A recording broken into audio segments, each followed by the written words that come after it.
نحمده ونصلي ونسلم على رسوله الكريم اما بعد اعوذ بالله من الشيطان الرجيم بسم الله الرحمن الرحيم وما ارسلنا من رسول الا ليطاع باذن الله قال تبارك وتعالى اللہ اعلم حیث یجعل رسالتہ صدق اللہ العظیم ان اللہ وملائکتہ یصلون علی النبی یا ایہا الذین آمنوا صلوا علیہ وسلموا تسلیما الصلاة والسلام علیک یا رسول اللہ وعلی آلک و اصحابک یا حبیب اللہ اللہ رب محمد صلی علیہ وسلم نحن عباد محمد صلی علیہ وسلم صلاة و سلاما علیک یا رسول اللہ۔ محترم و مکرم حاضرین و ناظرین، ہماری گفتگو جس موضوع پر چل رہی تھی وہ یہ تھا کہ اللہ کے نبی معصوم ہیں۔ کیا مطلب؟ اللہ تبارک و تعالیٰ کے نبی گناہوں سے پاک ہیں، چھوٹے گناہوں سے بھی پاک ہیں، بڑے گناہوں سے بھی پاک ہیں، اعلان نبوت سے پہلے بھی پاک ہیں، اعلان نبوت کے بعد بھی پاک ہیں، عمدن بھی پاک ہیں، صحبن بھی پاک ہیں۔ ان کے عادات، ان کے اخلاق، ان کے اوصاف، ان کے اعمال، ان کے اقوال، ان کے افعال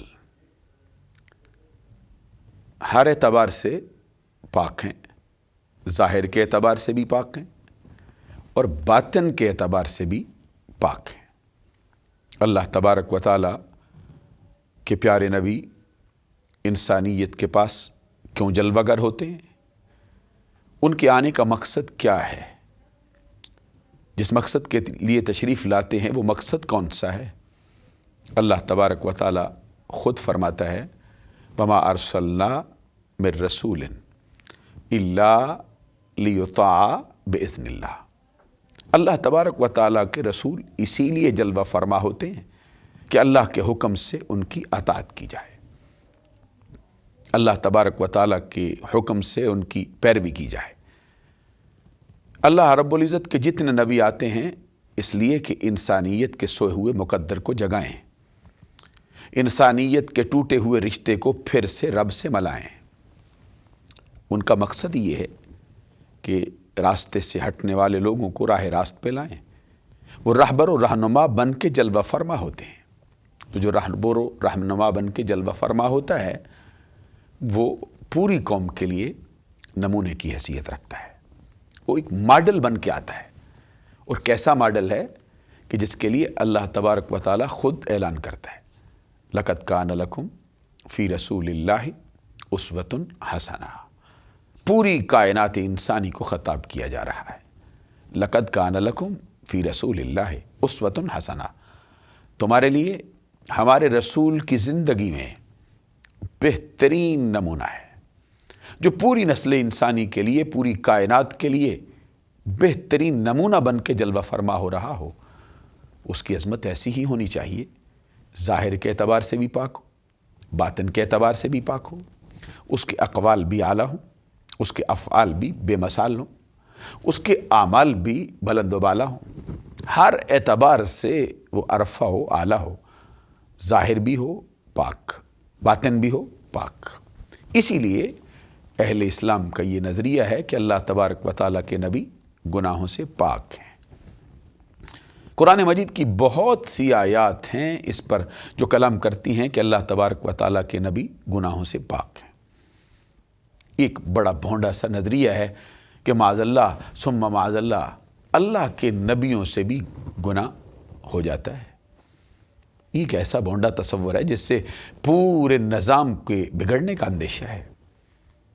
اللہ تبارک و تعالیٰ نے جن کو راستہ دکھانے کے لیے راہبر و رہنما بنا کے بھیجا ہے، اگر وہ خود ہی راستہ چھوڑ بیٹھے ہیں تو کسی کو کیا بتائیں گے؟ اللہ تبارک و تعالیٰ نے تو ان کی اتباع ہمارے اوپر فرض کی ہے، تو اگر جس کی اتباع کی جا رہی ہے وہ راستہ چھوڑ دیتا ہے تو پھر اس کے پیچھے چلنے والوں کا حال کیا ہوگا؟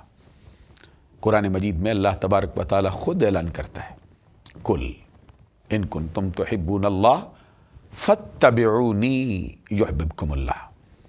اے محبوب صلی اللہ علیہ وسلم، آپ اپنی زبان اقدس سے کہیے۔ مولا کیا کہوں؟ رب فرماتا ہے ان کنتم تحبون اللہ، زمانے کو کہہ دو اگر تم اللہ سے محبت کرتے ہو، فاتبعونی، میری پیروی کرو، میری اتباع میں آ جاؤ، جہاں جہاں جن جن راہوں پر میرے قدموں کے نشان نظر آئیں انہی نشانوں کو اپنے لیے قبلہ و کعبہ سمجھو، میرے ہر حکم پر سر تسلیم خم کرو، بغیر چون و چراں کیے مجھے مانو۔ نتیجہ کیا ہوگا؟ یحببکم اللہ، وہ رب جس کی محبت کے تم دعویدار ہو، وہ رب ذوالجلال خود تم سے محبت کرنے لگے گا۔ وَيَغْفِرْ لَكُمْ ذُنُوبَكُمْ، اور صرف محبت ہی نہیں کرے گا، تمہاری زندگی کے گناہوں پر بھی معافی کا قلم پھیر دے گا۔ اب زمانہ جانتا ہے، حالات اس پر شاہد ہیں کہ محب ہمیشہ محبوب کا خیال رکھتا ہے، محب کے ہاں محبوب کی بڑی قدر ہوتی ہے۔ جب تم محبت کے دعوے دار ہو، تم محب ہو، وہ تمہارا محبوب ہے۔ جب اللہ تبارک و تعالیٰ کے پیارے نبی کی اتباع میں آ جاؤ تو رب ذوالجلال آپ فرماتا ہے کہ صرف تم محب نہیں رہو گے، میرے محبوب بھی بن جاؤ گے۔ پتہ چلتا ہے کہ آمینہ کے لال صلی اللہ علیہ وسلم کی پیروی کے اندر رب ذوالجلال نے یہ انعام رکھا ہے کہ ان کی پیروی کرنے والا رب کا محب بھی ہوتا ہے، اس کا محبوب بھی بن جاتا ہے۔ تو اب جس کی اتباع لازم کی گئی ہو، اس کا گناہوں سے بچنا تو ہر اعتبار سے ضروری ہے کہ اگر گناہ اس سے صادر ہو سکے معاذ اللہ ثم معاذ اللہ، تو پھر وہ اتباع اور پیروی اور اطاعت کے لائق نہیں رہتا۔ خود قرآن مجید میں اللہ تبارک و تعالیٰ اعلان کرتا ہے، یا ایہا الذین آمنوا ان جاءکم فاسق بنبأ فتبینوا، اے ایمان والو جب تمہارے پاس کوئی فاسق خبر لے کر آ جائے تو اس کی چھان بین کر لیا کرو، اس کی چھان پرکھ کر لو، یہ ضروری ہے۔ ادھر اللہ تبارک و تعالیٰ فرماتا ہے جب بھی کوئی فاسق خبر لے کے آتا ہے تو اس کی چھان بین کرنا تمہارے لیے ضروری ہے۔ لیکن امت کا اجماعی نظریہ ہے کہ اللہ تبارک و تعالیٰ کے نبی کے ہر حکم پر سر تسلیم خم کرنا بغیر غور و فکر کے، بغیر تحقیق کیے، یہ واجب ہے۔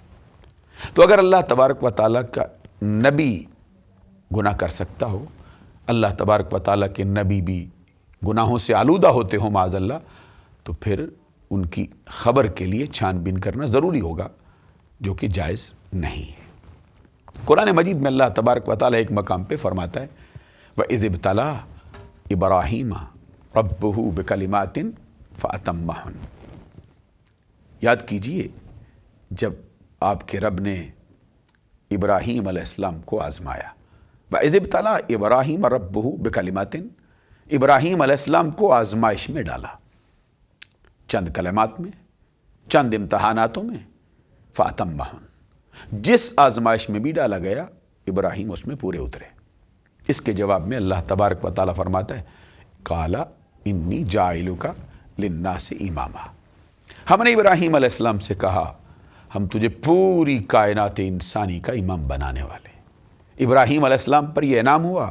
جواب میں ابراہیم علیہ السلام نے رب ذوالجلال کی بارگاہ میں ہاتھ اٹھائے، جھولی پھیلا دی، دعا کے لیے کلمات کہے، عرض کیا وَمِن ذُرِّيَّتِي، مولا یہ انعام مجھے بھی عطا فرما۔ جواب میں فرمایا لا ینال عہد الظالمین، یہ میرا عہد و پیمان ظالموں اور ناانصافوں کو نہیں پہنچتا ہے۔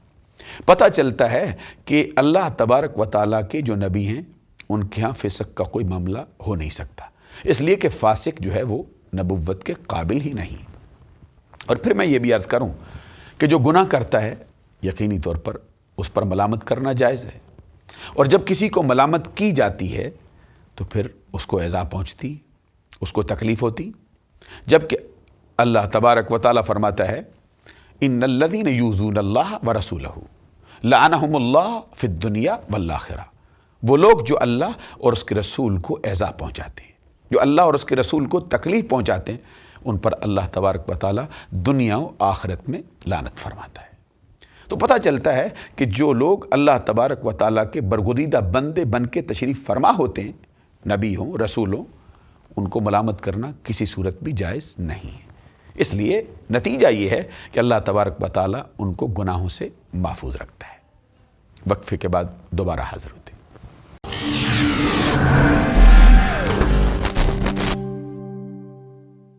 اللہ کے نبی گناہوں سے پاک ہیں، اعلان نبوت سے پہلے بھی پاک ہیں، اعلان نبوت کے بعد بھی پاک ہیں، چھوٹے گناہوں سے بھی پاک ہیں، بڑے گناہوں سے بھی پاک ہیں۔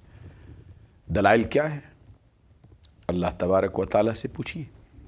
خود رب ذوالجلال فرماتے ہیں اللہ اعلم حیث یجعل رسالتہ، اللہ تبارک و تعالیٰ خوب جانتا ہے کہ وہ اپنی رسالت کو کہاں رکھے۔ کیا مطلب ہے؟ مراد یہ ہے کہ جن کو اللہ تبارک و تعالیٰ اپنا نمائندہ بنا رہا ہے، جن کو اپنی نبوت کے لیے پسند فرما رہا ہے، جن کو چنتا ہے پوری نسل انسانی میں سے، جن کو رسول بناتا ہے، جن کو اس مقام پر، اس منصب پر فائز کرتا ہے، یقینی بات ہے کہ وہ ہستیاں اس لائق ہیں۔ اللہ تبارک و تعالیٰ نے یہ دعویٰ کیا ہے کہ جن کو میں نے رسول چنا ہے ان جیسا کوئی اور نہیں ہے۔ جس کو اللہ تبارک و تعالیٰ نے چن لیا ہے، جس کا انتخاب اس نے کیا ہے، اب اس کی مثل کون ہو سکتا ہے؟ اور اگر اللہ تبارک و تعالیٰ جس کو نمائندہ بنا کے بھیجے، اگر اس کے ہاں کوئی کوتاہی سرزد ہو جائے تو اس کا اعتراض تو بذات خود رب ذوالجلال کی اپنی ذات پہ ہوتا ہے۔ اور یہ تو ایک بہت بڑی ناانصافی ہوگی اور ظلم ہوگا کہ کسی کو ایسی ہستی کو رہبر و رہنما بنا کے بھیجا جائے جو اس کے لائق ہی نہیں۔ ظلم کی تعریف یہ ہے وضع الشیء فی غیر محلہ، کسی چیز کو اس کی اصل جگہ پر رکھنے کی بجائے اس کی دوسری جگہ پہ رکھ دینا۔ اللہ تبارک و تعالیٰ سے بڑھ کر انصاف کرنے والا کون ہے؟ اس نے جن کو رسالت عطا فرمائی ہے ان کو پوری کائنات کے لیے نمونہ بنا کے بھیجا ہے۔ اور ان کی شان کا حال یہ ہے کہ اللہ تبارک و تعالیٰ خود فرماتا ہے شیطان کو مخاطب کر کے، ان عبادی لیس لک علیہم سلطان، میرے بندوں کے لیے تیرا کوئی زور نہیں۔ اور برائی کا سب سے بڑا سرچشمہ ابلیس ہے، شیطان ہے۔ اور خود شیطان کہتا ہے فَبِعِزَّتِكَ لَأُغْوِيَنَّهُمْ أَجْمَعِينَ إِلَّا عِبَادَكَ مِنْهُمُ الْمُخْلَصِينَ، مجھے تیری عزت کی قسم ہے میں پوری نسل انسانی کو گمراہ کروں گا، إِلَّا عِبَادَكَ مِنْهُمُ الْمُخْلَصِينَ، مگر تیرے مخلص بندوں پر میرا کوئی بس نہیں ہے۔ اس نے بھی اقرار کر لیا، خود رب ذوالجلال نے بھی فرما دیا ان عبادی لیس لک علیہم سلطان، تو دندناتا پھرتا رہے، تو جس کو چاہے جس پر چاہے حملے کرتا رہے، لیکن جو میرے خالص بندے ہیں، جو میرے ہیں، ان پر تیرا کوئی بس نہیں ہے، ان پر تیرا کوئی زور نہیں۔ اور خود دوسرا برائی کا چشمہ جو ہے یہ انسان کا اپنا نفس ہے، نفس انسانی۔ حضرت یوسف علیہ السلام نے اس کا تذکرہ فرمایا ان النفس بالنفس ان النفس لامارۃ بالسوء، اس میں شک نہیں ہے کہ انسانی نفس جو ہے وہ برائی کی طرف رغبت دلاتا ہے، برائی کا حکم دیتا ہے، الا ما رحم ربی، مگر جس پر میرے رب کی مہربانی ہو جائے، جس پہ اللہ تبارک و تعالیٰ کا فضل و کرم ہو جائے، وہ نفس کے شر سے بھی محفوظ رہتا ہے اور شیطان کے شر سے بھی محفوظ رہتا ہے۔ پتہ چلتا ہے کہ اللہ تبارک و تعالیٰ نے جس ہستیوں کو اپنا نمائندہ بنایا ہے ان کو شیطان کے زور سے بھی محفوظ رکھا ہے، ان پر شیطان کا بس چل ہی نہیں سکتا۔ اس پر بہت سے لوگوں نے اعتراضات بھی وارد کیے ہیں، میں اس کا جائزہ بھی آپ کی خدمت میں پیش کرنا چاہتا ہوں۔ ایک بہت بڑا اعتراض ہے جو پیش کیا جاتا ہے کہ حضرت آدم علیہ السلام جو ہیں وہ خطا کر گئے تھے۔ حضرت آدم علیہ السلام سے جو پوری نسل انسانی کے باپ ہیں، آغاز میں ان سے ہی خطا ہو گئی، ان سے گناہ سرزد ہو گئے۔ ان کی خدمت عالیہ میں یہ گزارش کرنا چاہوں گا کہ سب سے پہلے گناہ کی تعریف تو پڑھیے کہ گناہ کس کو کہا جاتا ہے۔ گناہ کی تعریف محققین کے ہاں یہ ہے کہ اللہ تبارک و تعالیٰ کی جان بوجھ کر نافرمانی کرنا، رب ذوالجلال کے راستے سے ہٹ جانا جان بوجھ کر، عمدن ایسا ہو تو اس کو گناہ کہا جاتا ہے۔ جبکہ حضرت آدم علیہ السلام کے لیے اللہ تبارک و تعالیٰ خود فرماتے فنسیہ فلم نجد لہ عزما، آدم کے ہاں عزم نہیں پایا گیا، آدم سے ہم نے عزم نہیں پایا گناہ کا، آدم بھول گیا تھا۔ یہ حضرت آدم علیہ السلام سے اللہ تبارک و تعالیٰ خود فرماتا ہے فنسی فلم نجد لہ عزما، آدم علیہ السلام نے اس کا ارادہ نہیں کیا۔ بغیر ارادے کے چلتے چلتے آپ راستے پہ چل رہے ہیں، اگر کیلے کے چھلکے پہ آپ کا پاؤں آ جاتا ہے، آپ گر پڑتے ہیں تو آپ کو کیا کہا جائے گا؟ آپ قصوروار ہے۔ یہاں پر تو اللہ تبارک و تعالیٰ نے خود ان کے حق میں گواہی دے دی ہے، فلم نجد لہ عزما فنسیا۔ جب رب ذوالجلال آپ کہتا ہے تو گناہ کی تعریف ہی سرے سے یہ ہوتی ہے کہ جان بوجھ کر رب ذوالجلال کی نافرمانی کی جائے، اس کو گناہ کہتے ہیں۔ اللہ تبارک و تعالیٰ خود گواہی دیتا ہے حضرت آدم علیہ السلام نے جان بوجھ کر یہ نہیں کیا ہے۔ آدم علیہ السلام کے ہاں عزم نہیں پایا گیا۔ بعض لوگوں نے یہ کہا کہ اگر عزم نہیں پایا گیا، گناہ انہوں نے نہیں کیا، تو پھر ان کو جنت سے نکال کر زمین پر پھینکنے کی جو سزا دی گئی ہے یہ کیوں ہے؟ اس کے لیے میں اتنا ہی عرض کروں گا کہ یہ سزا تمہارے نزدیک تو ہو سکتی ہے، لیکن رب ذوالجلال کے ہاں یہ سزا نہیں ہے۔ جنت سے حضرت آدم علیہ السلام کا زمین پر منتقل ہونا یہ ان پر کوئی سزا کا مسئلہ نہیں ہے، بلکہ یہ تو رب ذوالجلال کی اپنی حکمتوں کی تکمیل ہو رہی ہے۔ کیونکہ اللہ تبارک و تعالیٰ نے حضرت آدم علیہ السلام کو بنانے سے پہلے جو فرمایا انی جاعلک فی الارض خلیفہ، زمین میں خلیفہ بنانے والا ہوں، تو اللہ تبارک و تعالیٰ بنا ان کو زمین پہ رہا ہے۔ پتہ چلتا ہے کہ یہ سب کچھ اللہ تبارک و تعالیٰ کی حکمتوں کے تحت ہو رہا ہے۔ بعض نے اس پر کلام کرتے ہوئے حضرت یوسف علیہ السلام کا بھی تذکرہ کیا ہے۔ قرآن مجید میں ان کا جو حال ہے وہ بھی اس کا بڑا تذکرہ تفصیل کے ساتھ موجود ہے کہ اللہ تبارک و تعالیٰ فرماتا ہے وَلَقَدْ هَمَّتْ بِهِ وَهَمَّ بِهَا لَوْلَا أَن رَأَىٰ بُرْهَانَ رَبِّهِ۔ حضرت یوسف علیہ السلام جو ہیں جب ان کے بھائیوں نے ان پر ظلم و ستم کیے، ان کو وہ اپنے گھر سے نکال کر کنویں میں پھینک گئے، پھر ان کو بیچ دیا، وہاں سے قافلہ ان کو لے کے آ گیا، جب حضرت یوسف علیہ السلام بکتے ہوئے مصر کے شہر میں پہنچتے تو اللہ تبارک و تعالیٰ ان کو ٹھکانہ عطا فرماتا ہے، عزیز مصر ان کو اپنے گھر میں لے آتا ہے۔ قرآن مجید اس کا تذکرہ کرتے ہوئے فرماتا ہے وَلَمَّا بَلَغَ أَشُدَّهُ آتَيْنَاهُ حُكْمًا وَعِلْمًا وَكَذَلِكَ نَجْزِي الْمُحْسِنِينَ۔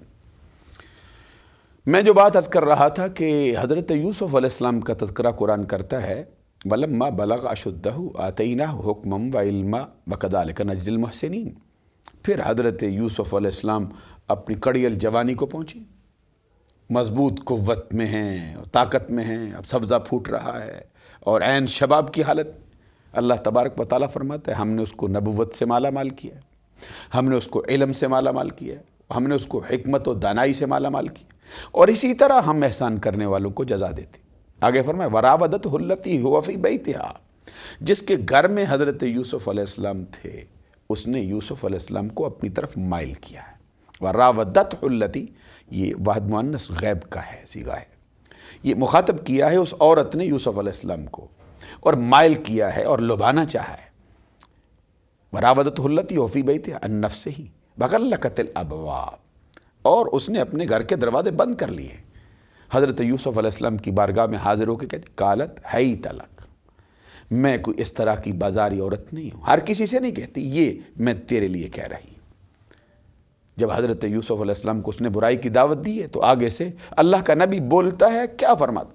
قال معاذ اللہ انہ ربی احسن مثوائی انہ لا یفلح الظالمون۔ حضرت یوسف علیہ السلام اس کی زبان سے یہ بات سنتے ہی کہتے ہیں اللہ تبارک و تعالیٰ کی پناہ، میں تو اللہ کی پناہ چاہتا ہوں، ایسا خیال کرنے سے، ایسا سوچنے سے بھی میں اللہ کی پناہ چاہتا ہوں۔ انہ ربی احسن مثوائی، بے شک وہ میرا رب سے مراد کون ہے؟ جس نے میری پرورش کی ہے، جس نے مجھے پالا ہے، جس نے مجھے اپنے گھر میں ٹھہرایا۔ احسن مثوائی، اس نے مجھے بہت اچھا ٹھکانہ دیا ہے، اس نے میری خاطر مدارت کرنے میں کوئی کسر چھوڑی نہیں ہے۔ انہ لا یفلح الظالمون، اور اس میں بھی کیا شک ہے کہ ظالم لوگ جو ہیں وہ کبھی فلاح نہیں پا سکتے، کامیابی ان کا مقدر نہیں ہو سکتی۔ اس کے بعد اللہ تبارک و تعالیٰ فرماتا ہے وَلَقَدْ هَمَّتْ بِهِ وَهَمَّ بِهَا، اس عورت نے برائی کا ارادہ کیا ہے۔ وَهَمَّ بِهَا، یوسف نے برائی کا ارادہ نہیں کیا۔ کیا دلیل ہے؟ ابھی میں بتا رہا ہوں۔ فرمایا یوسف بھی اس عورت کا ارادہ کرتے، کیا نہیں ہے، ارادہ پایا نہیں گیا۔ کیوں؟ اگلا جملہ بتاتا ہے لولا ارا برہان ربی، اگر وہ اپنے رب کی دلیل نہ دیکھ لیتے، پتہ چلتا ہے کہ ارادے سے پہلے ہی رب ذوالجلال نے اپنی دلیل ان کے سامنے رکھی، اپنی برہان ان کے سامنے رکھی۔ پتہ چلتا ہے کہ اللہ تبارک و تعالیٰ اپنے نبیوں کی حفاظت خود فرماتا ہے، اپنے نبیوں پر اپنی رحمتوں کے پہرے آپ بٹھاتا ہے۔ وہ اللہ تبارک و تعالیٰ کے خوف کے سبب سے، اس کے حکم کی تعمیل کے سبب سے کسی گناہ کے قریب جا ہی نہیں سکتے۔ لولا ارا برہان ربی، اللہ تبارک و تعالیٰ نے فیصلہ فرما دیا کہ یوسف علیہ السلام اگر رب کی دلیل نہ دیکھتے تو پھر ارادہ کرتے، چونکہ رب ذوالجلال کی دلیل آ چکی ہے، یوسف علیہ السلام کے ہاں سرے سے ارادہ بھی پایا نہیں گیا۔ پتہ چلتا ہے کہ اللہ تبارک و تعالیٰ نے نبیوں کو گناہوں سے پاک رکھا ہے۔ میں پیش کروں، میں ایک مرتبہ پھر اپنے موضوع کی طرف لوٹنا چاہتا ہوں۔ جو مضمون ہم نے چھیڑا تھا کہ اللہ تبارک و تعالیٰ کے نبی گناہوں سے پاک ہوتے ہیں، چھوٹے گناہوں سے بھی پاک ہوتے ہیں، بڑے گناہوں سے بھی پاک ہوتے ہیں۔ یہ اہل سنت کا اجماعی نظریہ ہے، یہاں تک کہ امام الائمہ، سراج الامہ، کاشف الغمہ، امامان مقتدیان اہل سنت، امام اعظم ابو حنیفہ نعمان بن ثابت رضی اللہ تعالی عنہ فقہ اکبر کے اندر فرماتے ہیں الانبیاء علیہم الصلاۃ والسلام کلہم منزہون عن الصغائر والکبائر۔ امام اعظم ابو حنیفہ نعمان بن ثابت رضی اللہ تعالیٰ عنہ کا نظریہ یہ ہے، فرماتے ہیں کہ اللہ کے سارے نبی گناہوں سے پاک ہوتے ہیں، صغیرہ گناہوں سے بھی پاک ہوتے ہیں، کبیرہ گناہوں سے بھی پاک ہوتے ہیں، اور کبھی باتوں سے بھی پاک ہوتے ہیں۔ اور ہماری عقائد کی جو دیگر کتابیں اس کے اندر بھی لکھا، اور یہاں تک کہ ملا علی قاری رحمۃ اللہ علیہ فرماتے ہیں شرح فقہ اکبر میں ہذہ العصمۃ ثابتۃ للانبیاء قبل النبوۃ وبعدہا، فرماتے ہیں کہ یہ جو عصمت ہے یہ انبیاء کرام کے لیے ثابت ہے۔ عصمت کا کیا معنی ہے؟ گناہوں سے بچنے کے ملکے کو عصمت کہا جاتا ہے، اسی سے پھر معصوم ہے۔